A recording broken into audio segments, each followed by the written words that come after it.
เบิ่งตัวเดี๋ยวไอ้เคยฮะตรวจภายในก็มาตรวจอยู่ในห้องเอาก็ตรวจเข้าใจแค่ว่าภายในบ่ภายในห้องแหมภายในห้องแล้วไปตรวจอยู่ในห้องให้มาตรวจภายในห้องเด้อนี่เอาเร็วเดี๋ยวเราบอกมาไอ้เคยพี่อย่ามันกระโดดสิพี่เคยอย่ามันกระโดดที่มันสิ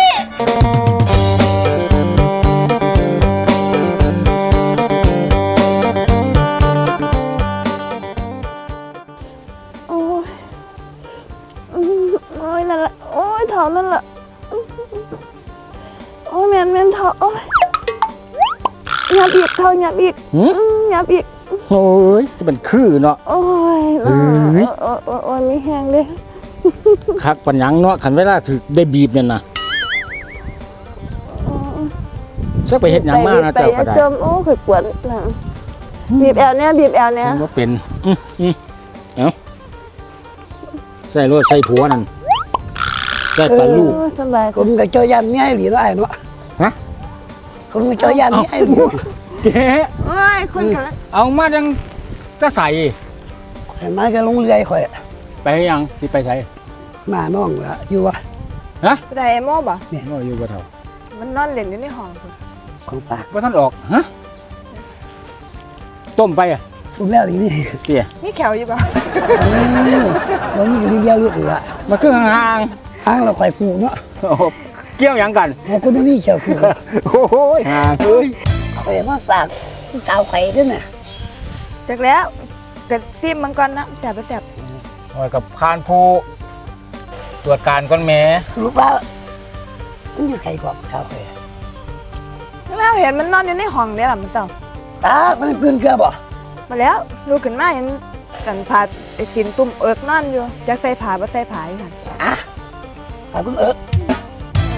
สวยกว่านี้ก็มันก็ตื่นเกือบ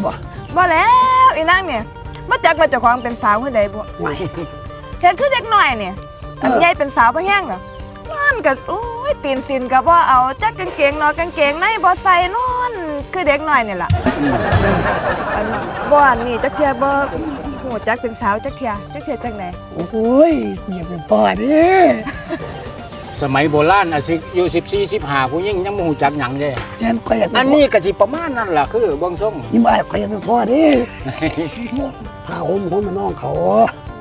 ไม่เป็นกว่าปวงสิคิดหยังบ่ได้คิดแม่นนี่แม่บ่เป็นน้องข่อยได้ก็ขับมานำบ่โทรศัพท์บ่แล้วไปเห็นมาได้ล่ะย่างมาแต่โตซื่อๆได้ล่ะมันอยู่ไอ้ตากระโพดบ่แล้วไปเบิ่งตัวแดดแห้งๆบ่เป็นใหม่เมื่อเลยติฟ้าไปแม่ถามว่าคือนั่งเด้อตาให้น้องนะลงมาให้อยู่ดอกตาก็แล้วโอ้ลืมก็จะแม่นทางคือต้องซื้อว่าคนเบิกว่ามีแขวทะเลทะล่าเด้เบิ่งเด้อลืมโทรศัพท์มันพ่อบ่บุไว้สิใหม่ก่อนผู้แล้วแดดแห้งๆปานนี้เฒ่าเป็นหยังข่อยบ่ปานใดเด้มื้อนี้มันเป็นจังได๋บ่ท้องใส่มันไหลจกจากนี่โอ้ยเจ็บหยังมาเจ็บย่ำนี่โอ้ยจักกันยังว่ามันสวยๆแดดร้อนๆก็สิแม่นตัวถ้าเขาอยากข้าวอยู่นี่ล่ะเจ้าอย่าฟ้าไปใส่เด้อเดี๋ยวเข้าห้องน้ำจะข้าวก่อนเอาไปโชคเจมแห้งหายาหายังกินน้ำได้ล่ะบ่ใส่สินยกช่องก็บ่ใส่พันนะอีพ่ออีแม่เอ้ย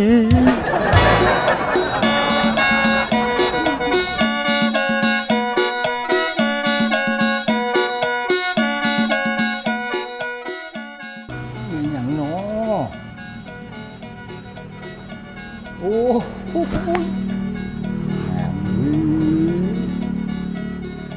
น่ะโอ้ยสวยเสียนเพ่งง่ายนอนอูดสูดอยู่โอ้ยหาเอ้ยอุ้ยน่ะเอ้ยเจ้าคือนอนตื่นสวยแท้เดี๋ยวนี้บู๊จะไปเฮ็ดเวียกงานบ่อีหยังแน่บ่มาหยังตรงนี้เคยอุ้ยข่อยเจ็บท้องแม่เจ็บท้องแห้งๆเจ็บท้องมันเกี่ยวหยังกับอะไรอย่างล่ะเอ้ากะเจ้ากับเบิ่งให้ข่อยนี่เป็นคือว่าฮู้จักเรื่องหมดเรื่องหมอเรื่องหยุดเรื่องยาดีข่อยบ่ได้เป็นหมอไปหาหมอพุ่นสิอยู่ไสอยู่โรงพยาบาลตัวที่บ้านเฮาสิมีบ่อุ้ย สัวสิไปโรงพยาบาลคอยกระตายทั้งตัวก็ได้ยินข่าวว่าเจ้าหูเรื่องอยู่ยากับเบื้องเห็นได้เปียงพิสูจน์สันนิษฐานเนี่ยไม่เปียงว่าเป็นหยัง เคยจะบ้องปลาคอยเด้อ เนี่ยง ขอลืมหมดแล้ว โอ้ยมันก็ยิมีพื้นฐานอยู่หั่นล่ะ อุ้ยนอนจังโง่บ่ มั เขา นเป็นหยังจังเจ็บทันทีคอยบ่ได้เห็นหยังมาดิ ไม่ใช่คอยจริงเลย กินตำบักหุ่งมามาตรวจให้เบิ่งแน่เปียงตรวจเบิ่งแน่ตรวจเบิ่งแน่ว่ามันเป็นหยังมันคือโจกจากแค่สันเดย์เดี๋ยวนี้โอ้ยก็ลองเบิ่งจับเบิ่งมันไหลดิโจกจาก มันโมเมนต์คอยดีวะนี่ อ่ะก็ลองเบิ่งเนี่ย เอ้านอน เออ เด้อเคยคอยวิวเลยเด้อมาดิ มองหาละบ่ทันถึกบ่ทันแม่นคักเด้อ มองได้อีกล่ะ ตำลงไปอย่างน้อยตำลงไปสิ เอามันคือลงตำแท้ มันอยู่น้ำตำบุ่นแหม่ ได้ปะนี่ได้ ไป ปะนี่ บ่ยัง ได้ปะนี่ ใกล้แล้วอีก เอาอีกว่าถึงแล้วบ่ ยังใกล้แล้วถึงแล้วบ่นี่ถึงแล้วบ่นี่ถึงแล้วบ่นี่ โอ้ยหาไงอีกจักน้อย เอาไอ้เคยมันซีฮ้อนหนุ่มนั่น นั่นละใกล้ๆกันนั่นละมองมันเจ็บอ่ะ ฮะ มันใกล้ๆกันนั่นละมองมันเจ็บอ่ะ มันมองใกล้ๆนะ ใกล้ ถึง แล้ว แล้วบ่นี่ ใส่อีกจักน้อย ไอ้เอ้าถึงแล้วบ่นี่ ยัง ถึงแล้วบ่ อีกเน็ก ถึงวันนี้เอา จังเดี๋ยว วันนี้นี่ บ่ถึกเอาสิซะค่อยว่า แล้วจังไดอีก ตรวจภายในซะ ตรวจภายใน ไปตรวจภายในมันจังสิพอตรวจอยู่เนาะมันเห็นบ่พอดอก เอามันอยู่มองแจ้งนี่มันก็เห็นตัว บ่เห็นอันนี้มันอยู่ทั้งในพุ่นแหมคันนั้นจะให้ตรวจภายในหรือต้องตรวจภายในมันจังสิเห็น ก็ได้ อันนี้มันแจ้งมันนั่นโพดมันบ่เห็นดอก สิตรวจให้ดอกไป ไปเอาเจ้าแม่ไปนั่นแม่เจ้าต้องไปตรวจให้ข่อยได้ตรวจภายในพุ่นแหม่ไปมาเจ็บ ไอ้ไข่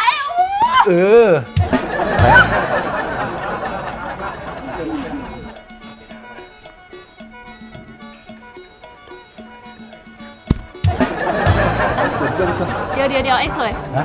ตรวจภายในก็มาตรวจอยู่ในห้อง เอาก็ตรวจเข้าใจคันว่าภายในบ่ภายในห้องแหม ภายในห้อง แล้ แล้วไปตรวจอยู่ในห้อง ให้มาตรวจภายในห้องเดี๋ยวนี้เอาเร็ว เดี๋ยวเราบอกมา